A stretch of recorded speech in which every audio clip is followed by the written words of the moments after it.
J'ai été un professeur de grec très heureux dans l'enseignement secondaire. J'y serais certainement resté. Et ce sont les circonstances qui en ont décidé autrement. J'avais un certain goût pour l'histoire des sciences, particulièrement déjà pour l'histoire de l'arithmétique. L'algèbre, ça viendra plus tard.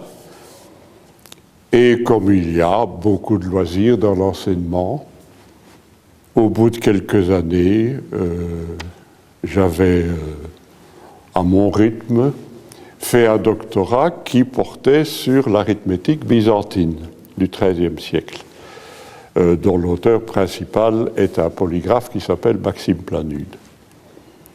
J'avais publié, je commençais à m'intéresser dans les années 75 aux sources de l'arithmétique byzantine qui sont latines. Tout ça a commencé pendant l'occupation latine de Constantinople entre 1204 et 1261. Bon, ça m'avait valu, par chance, une distinction internationale assez importante. J'avais d'autre part été lauréat du concours annuel de l'Académie. Alors quelqu'un m'a dit, il ne faut pas rester dans l'enseignement. J'étais inquiet, je n'ai pas peur de l'avouer, le rénover m'inquiétait. Être professeur de grec et voir venir le rénover, ça n'était pas évidemment une perspective très alléchante.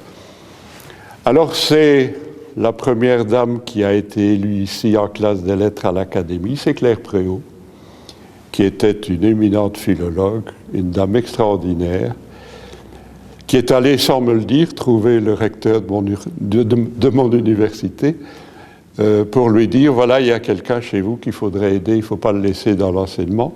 Il fait 2 métiers à la fois, actuellement, il ne pourra pas faire ça toute sa vie.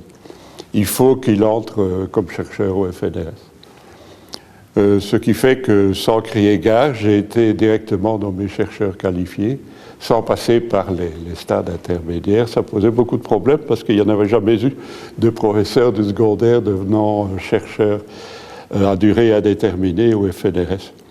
Et j'ai continué à travailler en sachant que ce temps plein me permettait de faire ce qui est très difficile pour d'autres chercheurs, c'est-à-dire faire des éditions critiques demandant de longues années de travail et de longues années de recherche.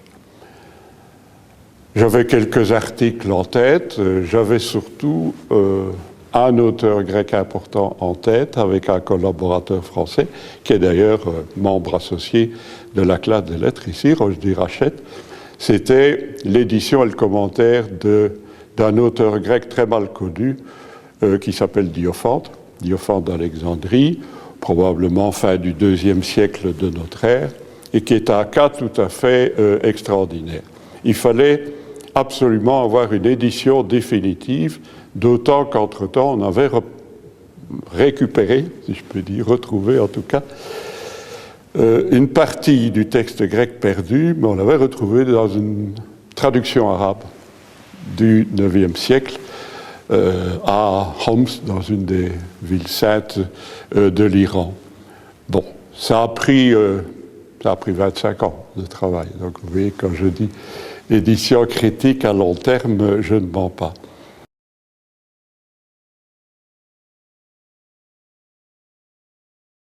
Vous savez, l'histoire des sciences, et particulièrement l'histoire des sciences médiévales, elle n'a jamais eu vraiment bonne presse. La Renaissance, c'est la citation n'est pas de moi, la Renaissance est la fille ingrate du Moyen-Âge. Le Moyen-Âge, oui, bien sûr, les cathédrales, etc. Mais la science, non, voyons, c'est pas sérieux. C'est de l'obscurantisme, c'est de la magie, c'est de l'astrologie à la rigueur. Mais enfin, c'est pas de la science, quoi. Erreur, évidemment. Erreur parce que nous sommes terriblement redevables encore aujourd'hui de ce que nous ont appris les anciens. L'histoire est faite ainsi, pas seulement l'histoire des sciences, de vérités toutes faites. Il suffit qu'un grand nom ait timidement fait un jour une hypothèse pour que la génération suivante considère que c'est une certitude. C'est ainsi que tout le monde disait « Ah, les fameux chiffres arabes », enfin ces chiffres que nous appelons arabes, vous direz après qu'ils ne le sont pas vraiment, les chiffres arabes, ah ça c'est Léonard de Pise, alias Fibonacci, dans son Liber Abaci de 1202. Oui, ça aussi je vous dirais que Fibonacci a joué un rôle absolument capital dans l'histoire de la science, mais les chiffres, c'est pas lui. Ce qui s'est passé, c'est que très vite, les successeurs de Mahomet, les successeurs du prophète, les califes, se sont trouvés à la tête d'un immense empire. Ça s'est fait en moins d'un siècle. Depuis les frontières de la Chine jusqu'à y compris l'Espagne. Bon. En passant par des pays de très vieilles civilisations, comme la Grèce, bien entendu, amputant au passage une grande partie de l'Empire byzantin, mais qui restera le seul bastion autonome jusqu'à la fameuse date de 1453, quand elle est prise par les Turcs. Mais tout le reste, c'est-à-dire tous les pays de vieille civilisation, la Perse, l'Inde et l'Égypte, et la Grèce. Voilà ces pays, la Grèce par le biais évidemment de l'Empire byzantin, donc la Grèce orientale, tout ça est terre de conquête et de savoir. Pas n'importe quel savoir. Quelques années après la conquête vient l'installation du califat, d'abord à Bagdad et au IXe siècle, d'abord à Damas et puis au IXe siècle à Bagdad.